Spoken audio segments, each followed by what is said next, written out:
Good morning, students. This is the part 1 of the story A Cup of Tea. For your convenience, I have divided the story into 2 parts. In the second part, I have taken up the critical summary of the story. That is explaining you the various themes, what kind of writing does Catherine Mansfield indulge into the story, the character analysis of Rosemary Fell, Miss Smith and the husband Philip. In this particular section, in this particular class, we are just going to take up the summary of the story in detail. When I explained you the story, I told you that the story centers around Rosemary Fell, a little poor girl, Miss Smith, and the husband of Rosemary Fell, Mr. Philip. Now when the story begins, we are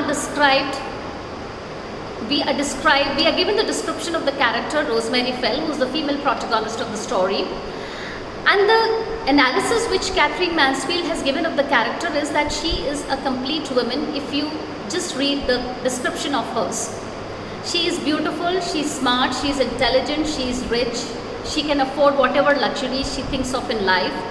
So in a way, she is a complete woman. When she has to shop, she goes to Paris. When she has to purchase flowers, she goes and purchases in bunch, not just 1 or 2, just as people like us would purchase. The only interesting part of the story crops up when she brings a little girl, a poor little girl, home one day during the time of rains and offers her a cup of tea. Her offering the cup of tea to this little girl is symbolic because she just wants to enter into some kind of adventure where she would talk about this particular episode among her friends.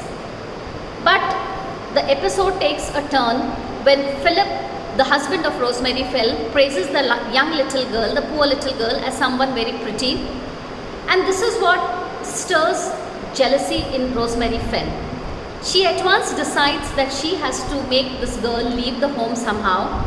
And when she leaves the home, Rosemary Fell decks herself up, she puts on powder, she puts on makeup, and she asks her husband, "Am I pretty?" So the coming of that girl has created a kind of insecurity in Rosemary Fell.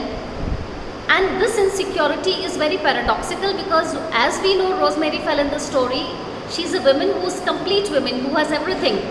So how can she be insecure about a little thing? Let me read out and let me tell you the summary of the story. The story begins with a depiction of the chief characteristics of the female protagonist, Rosemary Fell. She was pretty, young, brilliant, extremely modern, extraordinarily well-dressed, amazingly well-read. She was very rich and organized parties, and her parties were the most delicious mixture of the really important people. Her shopping used to be very expensive and choosy. One winter afternoon, Rosemary went inside a little antique shop in Curzon Street. This was the usual shop where the shopkeeper was ridiculously fond of serving her. The man on the counter showed her an exquisite little enamel box with a very fine glaze, as if baked in cream. The shopman was much interested to sell this creamy box to her as he would gain a big margin. As the box was too expensive, priced 28 guineas, Rosemary asked the shopkeeper to keep it for her. The weather too on that winter afternoon was not fine. It was rainy and dark.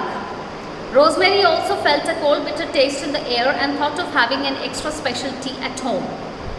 At that very instant, a young, thin, dark, shadowy, a little battered poor creature, a beggar girl, later named Miss Smith in the story, asked for the price of a cup of tea in a very sobbing way. Rosemary thought of the extraordinary move, an extraordinary adventure. She brought that shivering thin beggar girl to her big cozy house, though the poor girl was very apprehensive. Rosemary wanted to prove to that girl that wonderful things happen in life, that fairy godmothers like her. She wanted to portray herself as a fairy godmother. Remember the fairy godmother in the story Cinderella that we have read when we were young kids?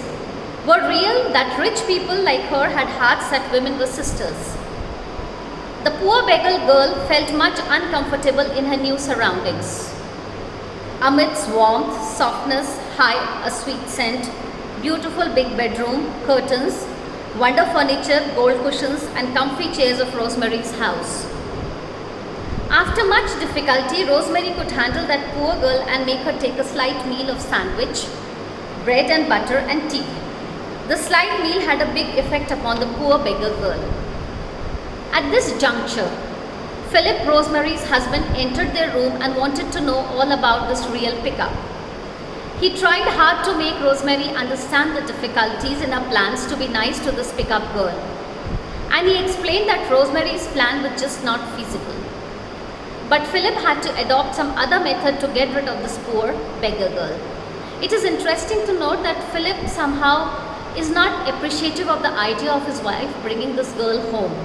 Though indirectly he hints to her that this is not something good that she has done, but then he has to indulge in other methods so that Rosemary Phelps learns that she has not committed the right thing. He aroused the feelings of jealousy in Rosemary's mind by praising beggar girl's beauty. He called her pretty, absolutely lovely. Now Rosemary considered the beggar girl her rival in beauty and love. Rosemary did not want to lose her husband. She paid the poor little girl a present of money and sent her out.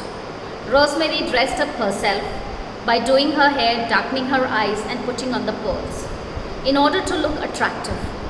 As she talked to her husband, her tone became husky and troubled. Now she could see the danger in her fascinating plan. So students, we have taken up the story in two parts. In first part, I have given you just the summary so that while you are reading the story, you are clear with what the story is about. And in the second part, we have taken up the critical summary of the story. We have almost finished with the stories that have been prescribed in your syllabus. We are just left with one more story. That particular story we'll be taking up in our next class. And once we finish with the stories, we will be taking up the essays prescribed in your syllabus. So much so for the class today. Thank you, students.